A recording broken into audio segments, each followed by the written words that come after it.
nessa noite nós estamos sendo brindados, abençoados, com uma presença muito especial entre nós hoje. E eu gostaria de chamar aqui à frente então a nossa missionária, a missionária Débora, que está conosco, que é missionária da Junta de Missões Nacionais da Vila Minha Pátria. Vamos recebê-la com uma salva de palmas para a glória do Senhor.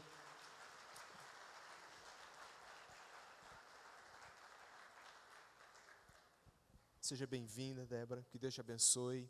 Nessa noite ela vai estar falando conosco, vai estar partilhando a palavra, falando um pouco desse projeto da Junta de Missões, que é a Vila Minha Pátria, que trabalha com refugiados na nossa nação. E eu queria pedir a você que levantasse uma de suas mãos, nós vamos orar, pedir ao Senhor que use sua serva com graça em nome de Jesus. Pai, muito obrigado.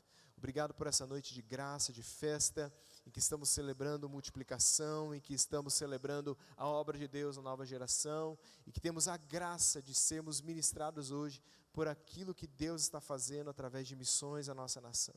Abençoe, Senhor, a missionária Débora, que ela possa ser guiada pelo Teu Espírito nessa hora. É a oração que fazemos em nome de Jesus. Amém. Deus te abençoe, viu?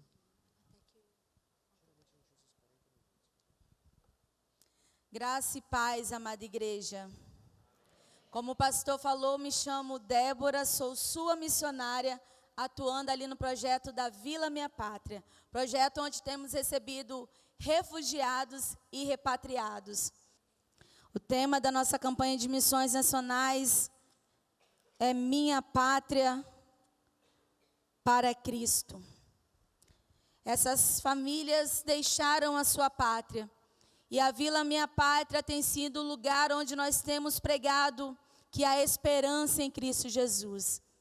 Que existe uma nova pátria. Pátria que, se eles entregarem o coração a Jesus, vão ter uma pátria celestial. A primeira música que o louvor cantou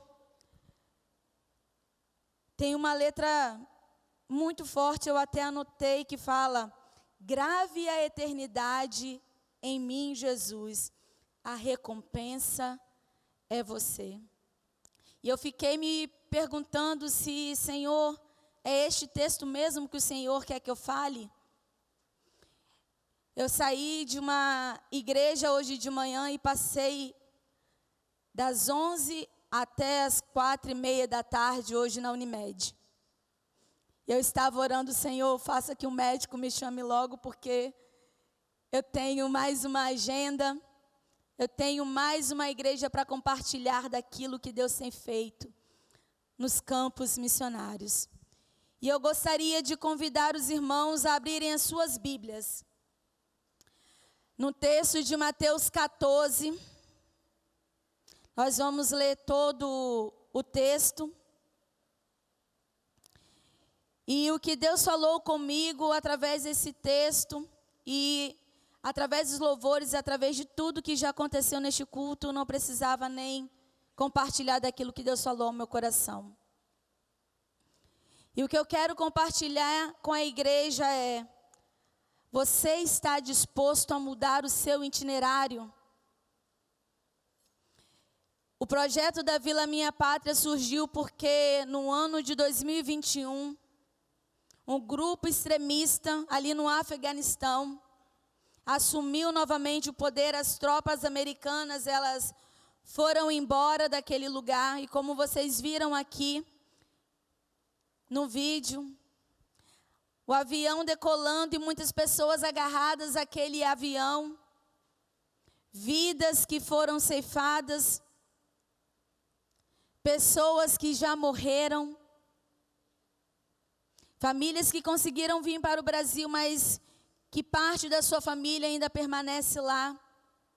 E esse texto vai falar que Jesus, ele, em todo o texto, ele muda toda a sua rotina, tudo aquilo que ele já havia programado.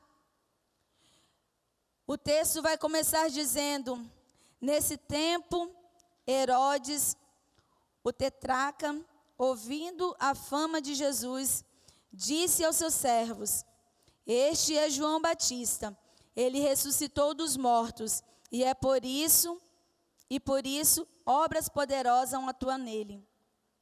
Pois Herodes, havendo prendido João, o amarrou e colocou na prisão, por causa de Herodias, esposa do seu irmão Filipe, porque João lhe dizia: não te é lícito possuí-la.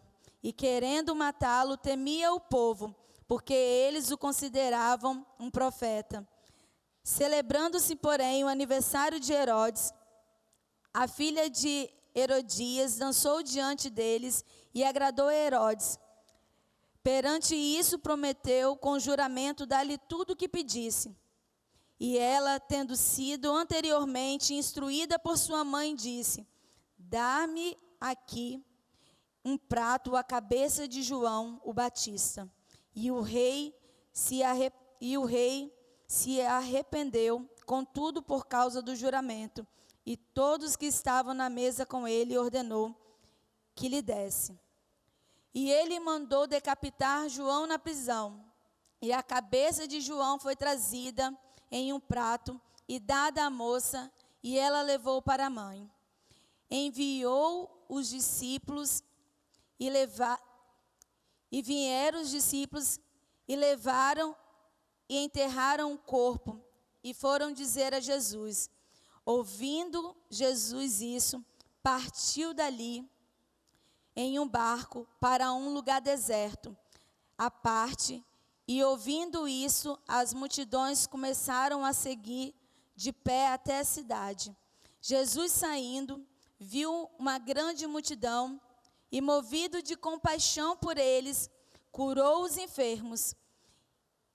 E chegada a tarde, e os seus discípulos se aproximaram, dizendo: o lugar é deserto, e a hora já é passada. Despede a multidão, para que, indo às aldeias, comprem mantimento. Mas Jesus lhes disse: eles não precisam partir, dá-lhes vós de comer. E eles lhe disseram: nós não temos aqui senão 5 pães e 2 peixes. E ele disse: tragam até mim. E ordenando a multidão para que se assentasse sobre a relva, tomou os 5 pães e os 2 peixes, e erguendo os olhos aos céus, ele os abençoou, e partindo os pães, doou aos seus discípulos, e os discípulos à multidão. E todos comeram e se fartaram, e dos pedaços que sobraram tomaram 12 cestos cheios. E os que haviam comido eram cerca de 5.000 homens, além de mulheres e crianças. E logo Jesus compeliu os seus discípulos a entrar no barco e passar diante dele para o outro lado, enquanto ele despedia a multidão. E despedida a multidão, ele subiu para o monte para orar à parte. E vindo a noite, ele estava ali sozinho. O barco, porém, estava no meio do mar, agitado pelas ondas, porque o vento era contrário. Mas à 4ª vigília da noite, Jesus foi até eles andando sobre o mar. E quando os discípulos o viram andando sobre o mar, eles perturbaram-se, dizendo: é um espírito, e gritaram de medo. Mas imediatamente Jesus falou com eles, dizendo: tende bom ânimo, sou eu, não temais. E Pedro respondeu e disse: Senhor, se és tu, mande eu ir até ti sobre as águas. E ele disse: vem. E Pedro, descendo do barco, andou sobre as águas para ir até Jesus. Mas eles, vendo o vento que era forte, teve medo e começou a submergir, clamando: Senhor, salva-me. Imediatamente Jesus, estendendo a sua mão, segurou e lhe disse: ó pequena fé, por que duvidastes? E quando eles entraram no barco, o vento cessou. E então os que estavam no barco, vindo, o adoraram diante, dizendo: verdadeiramente tu és o Filho de Deus. Ora, terminada a travessia, eles chegaram à terra de Genezaré. E quando os homens daquele lugar o reconheceram, eles enviaram por toda aquela região e trouxeram-lhe todos os que estavam enfermos e pediram-lhe que pelo menos pudessem tocar a orla da tua veste, e todos os que tocavam ficaram perfeitamente sãos. Jesus, ele havia recebido uma notícia muito triste, porque o seu primo havia sido morto. E quando os discípulos de João foram até Jesus dar essa notícia, ele fala para os seus discípulos que ele ia ir para o monte. Parece até que eu combinei com o pessoal do louvor, de tantos louvores que foram cantados a ver com a mensagem.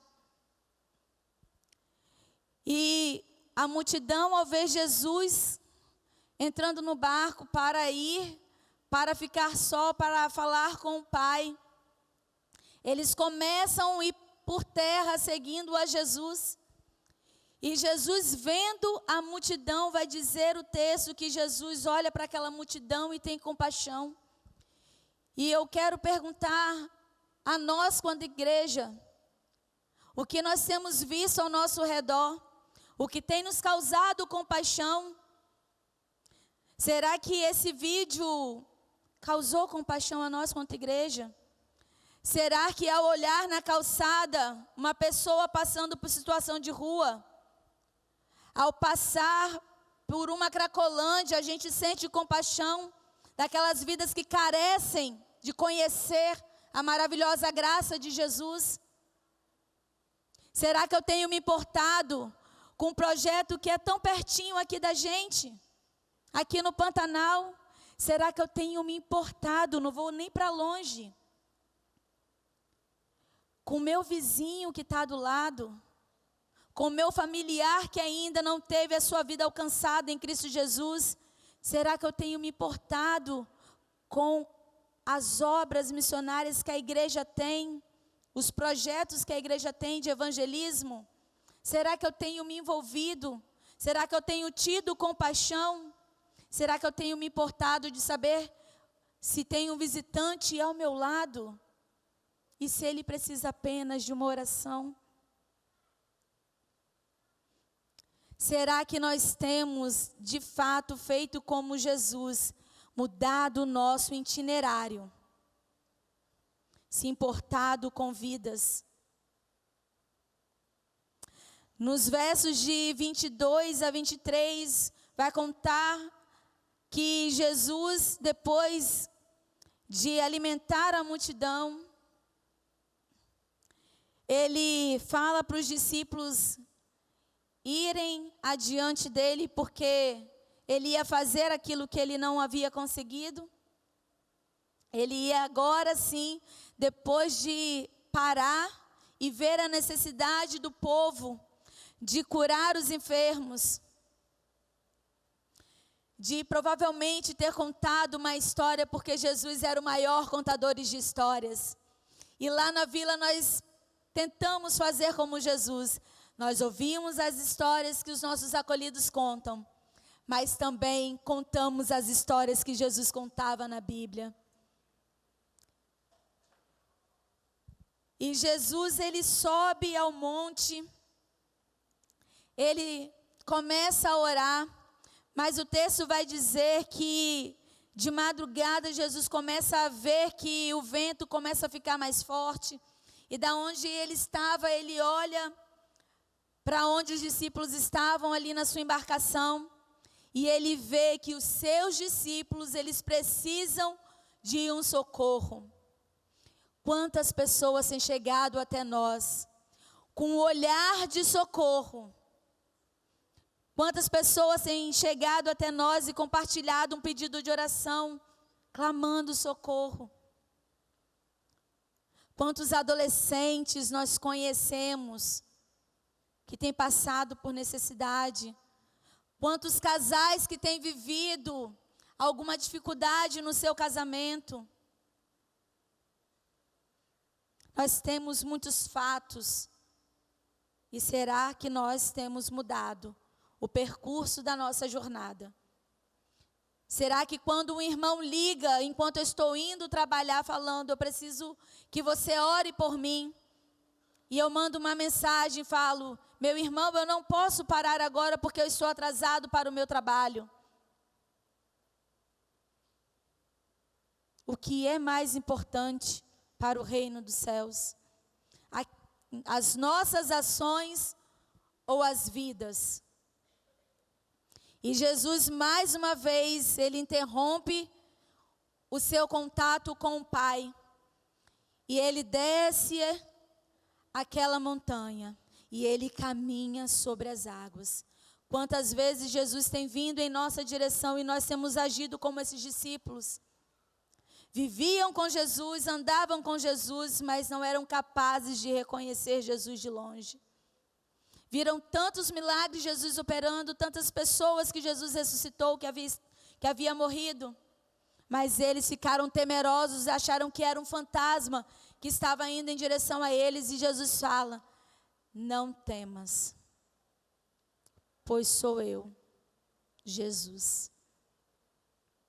E às vezes Jesus está querendo falar conosco, mas o nosso medo, ou melhor, a nossa falta de relacionamento com Ele, não permite que a gente conheça a Ele quando Ele está vindo a falar nos nossos ouvidos.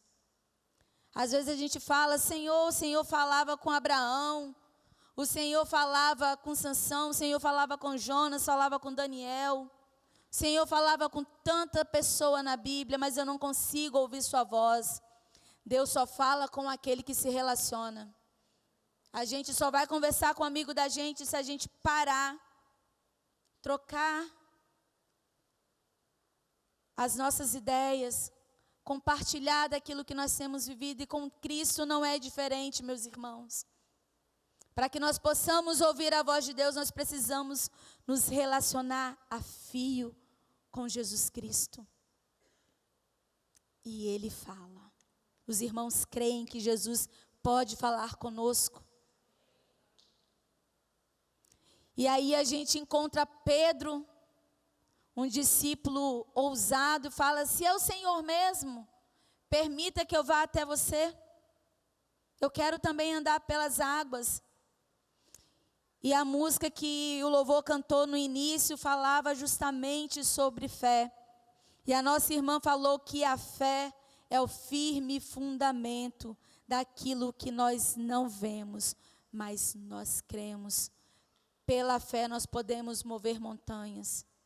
Pela fé nós podemos ter as nossas vidas usadas para sermos ponte, para alcançar vidas para o Senhor. E ali mesmo Pedro, perdendo o seu olhar, porque enquanto ele estava com seus olhos fixos em Cristo Jesus, ele estava indo bem. Mas a partir do momento que ele se preocupou com o vento, com a água batendo sobre as suas pernas, ele começou a afundar, porque os seus pensamentos já não estavam mais em Cristo. E Jesus, ele ergue a sua mão, pega Pedro e leva novamente para o barco em segurança. E mais uma vez, os discípulos adoram Jesus ali, em ver que ele era filho de Deus, ele era homem. E ele também era o Deus Todo-Poderoso. E nos versículos de 34 a 36, nós vamos ver que Jesus mais uma vez chega à cidade. Ele chega à cidade de Genezaré. E era incrível porque aonde Jesus chegava, ele não conseguia ficar escondido, ele não conseguia, vamos dizer assim, ter um momento de paz. Às vezes o pastor chega na igreja e vem um monte de gente: pastor, pastor, pastor. E aí ele precisa, enquanto ele me recebia, eu vi que alguns irmãos foram até ele. E eu fiquei admirada, pastor, de ver o Senhor parando e cumprimentando as suas ovelhas. E é maravilhoso ver um pastor que cuida de ovelhas. É maravilhoso saber que Jesus, ele se importava, ele parava tudo o que ele tinha para fazer, para atender a multidão. E mais uma vez ele chega à cidade. E o texto vai dizer que A notícia se espalha, aqueles que estavam vendo Jesus desembarcar, chegando até a cidade, espalham a notícia. E o texto diz que os enfermos começam a chegar. E eles pedem para Jesus: deixe que eu toque apenas na orla do teu manto. Pensando em mudar a nossa trajetória, o nosso percurso, eu quero compartilhar mais um testemunho com os irmãos. Falei que na Vila Minha Pátria tudo que nós fazemos é intencional. E a gente lá na Vila Minha Pátria, no horário do almoço e do jantar, nós servimos a proteína. Porque são muitas pessoas, não são apenas os acolhidos, mas nós missionários também moramos ali na Vila Minha Pátria, nós vivemos em uma grande comunidade. E em certo dia, em um almoço, um pai chega com sua filha no restaurante, com uma criança de seus 7 anos de idade, uma família que havia chegado recentemente até a vila. E era o primeiro dia de aula daquela menina. No Afeganistão, hoje as mulheres não podem estudar. Elas não podem sair na rua. Se elas saem, elas são presas, são torturadas, são estrupadas e muitas das vezes são mortas. As crianças que são do sexo feminino, se conseguem ser inseridas numa escola no Afeganistão, só podem estudar até a 4ª série. Você que tem uma filha, você imagina ter que privar a sua filha de ter os direitos dela? Pois aquela criança passou a noite sonhando em retornar para a escola, de estar com pessoas que ela conhecia, era tudo novo, mas aquela criança perdeu o seu transporte. E ela chegou chorando muito, é uma criança que não chorava. E o seu pai, tentando acalentar, pedindo para que ela pudesse parar de chorar. O missionário que estava servindo a proteína, olha para aquele homem e fala: por que a sua filha está chorando? E ele explica toda a situação. Aquele missionário chama a sua esposa, fala: Jaqueline, vem aqui servir a proteína no meu lugar. Ele tinha acabado de começar a servir. Tinha acabado de colocar o seu prato, porque enquanto a gente serve, a gente também almoça. E ele pediu para que sua esposa guardasse a sua comida, ele deu 2 garfadas, foi até a sua casa, pegou o seu carro, parou na porta do restaurante e falou para aquele pai: entre, porque eu vou levar a sua filha para a escola. E aquele homem saiu ali da vila, com o pé atrás, pensando por que aquele missionário estava fazendo aquilo. E ao retornar da escola, aquele homem olhou para o missionário e falou: por que você fez isso por mim e pela minha filha? E aquele missionário, mais que depressa, com um sorriso nos lábios, falou: eu sou pai, e eu gostaria que fizesse isso pelo meu filho. Mas, além de ser pai, eu também sou filho. E eu tenho um pai que me ama. Me ama a ponto de olhar para você e ver a sua situação e ter empatia. E aquele homem ficou mais encafifado com tudo aquilo que estava ouvindo e pensou: esse homem é doido. Porque na minha cultura, se alguém presta um favor para mim, ou eu tenho que pagar, ou eu estou devendo um favor para esse homem. E ele pergunta para aquele missionário: da onde você tira essas ideias? E aí o missionário, com um sorriso ainda mais largo, falou: era isso que eu queria. Ele falou: eu também tenho um livro sagrado. Porque os muçulmanos, eles se baseiam no Alcorão. E aquele missionário falou: no meu livro sagrado, fala que o meu pai me ama Ele me amou primeiro, Ele deu seu único filho para morrer por mim, para que eu pudesse olhar para você e pudesse sentir esse mesmo amor por você e pela sua família. Essa família, a mãe estava grávida, uma gestação de risco, mas a ação, a mudança daquilo que o missionário estava fazendo naquele dia, o ato de serviço dele, a compaixão que ele teve ao olhar para aquele pai com sua filha, mudou toda uma história daquele homem. Aquele homem, depois de ouvir isso, falou: eu quero uma Bíblia. E o nosso missionário, mais que depressa, pegou uma Bíblia em inglês, deu para aquele homem. Passaram-se umas 2 semanas e aquele homem finalmente toma coragem, espera sua esposa e sua filha dormir. Pega a Bíblia, vai para o banheiro e ele compartilhou conosco que uma forte luz vai até a Bíblia onde ele estava lendo e onde ele lê: eu sou o caminho, a verdade e a vida, e ninguém vem ao Pai a não ser por mim. No meio muçulmano, na cultura muçulmana, se eu sou casada e eu me converto, ou meu marido pode ficar feliz e querer saber do Jesus que eu estou conhecendo, ou ele pode olhar para mim e falar: eu não te quero mais, a nossa filha vai ficar comigo. E esse homem corria esse risco. Mas o amor de Deus, quando ele transborda sobre a nossa vida, quando a gente recebe o poder do Espírito Santo sobre as nossas vidas, não há nada que impeça da gente compartilhar. Inicialmente aquele homem falou que não ia contar para sua esposa, porque ele tinha medo de ser deixado. Mas o amor de Deus estava crescendo a cada dia que ele estudava a Bíblia com o nosso missionário.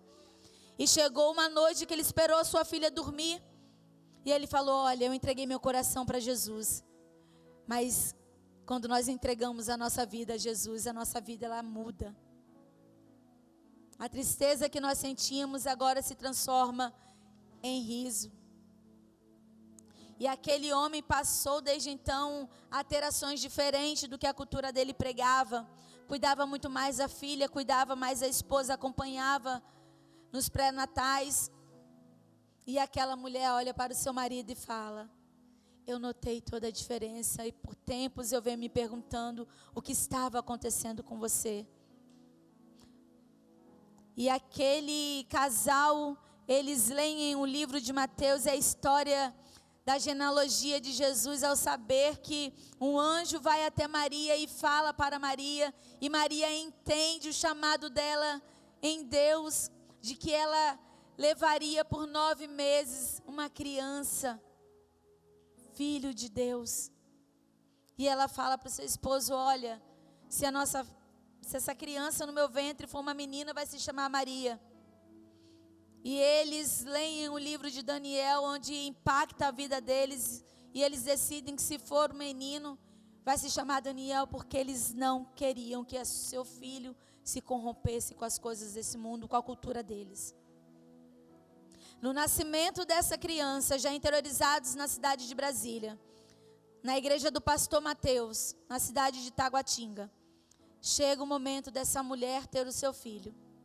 E quando o médico chama aquele homem, ele fala: seu filho nasceu, mas infelizmente ele veio a óbito. Aquele homem sai da presença do médico e da sua esposa, vai para um lugar em secreto e começa a questionar a Deus: como o Senhor tira a vida do meu filho? O Senhor me falou que ele seria uma criança da promessa, que através da vida dele nós iríamos testemunhar dos milagres sobre as nossas vidas. E agora o Senhor tira o meu filho. E aquele homem desabafa, chora na presença do Senhor. E quando esse homem retorna para a sala, o médico olha apavorado nos olhos daquele homem e diz: eu não sei o que você fez, mas o seu filho que havia morrido, agora respira novamente. Esta família, ela não se encontra mais aqui no nosso país, mas Deus trouxe para fazer um milagre para que eles pudessem ser resgatados, porque um missionário mudou o seu itinerário, e quando nós mudamos o nosso itinerário, coisas acontecem. Deus age através das nossas vidas. A gente precisa se dispor ao reino de Deus. Nós precisamos orar, nós precisamos ofertar, mas nós precisamos consagrar as nossas vidas ao Senhor. É isso que Deus faz quando nós olhamos para o nosso próximo, quando nós nos importamos, quando nós deixamos de lado as nossas dificuldades, quando nós deixamos de lado os nossos afazeres. Um ato pode mudar uma vida. Eu gostaria de orar para finalizar. Deus, muito obrigada, Deus. Obrigada porque o Senhor nos ensina na Tua palavra, Pai. Que um gesto simples, Pai, de uma carona, Pai, pode transformar vidas, Pai. Deus, continue usando o Teu povo, Pai. Continue a falar conosco, Pai. Continue ministrando sobre as nossas vidas, Pai. Obrigada, Pai, pelo privilégio de compartilhar daquilo que o Senhor tem feito, não somente na vila, mas em todo o Brasil, Pai. Obrigada porque o Senhor nos chamou para ser a extensão do Teu reino aqui na terra. Usa as nossas vidas, Pai. Levanta mais trabalhadores, porque os campos estão brancos para a colheita. Obrigada pela vida do pastor Christian. Obrigada pela visão missionária que ele tem, Pai. E tem conduzido, Pai, a Tua igreja, Pai, a olhar, Pai, para aqueles que perecem. Obrigada por essa igreja. Continue conosco, Pai. Nos leva guardados e protegidos debaixo das Tuas mãos. Em nome de Jesus. Amém.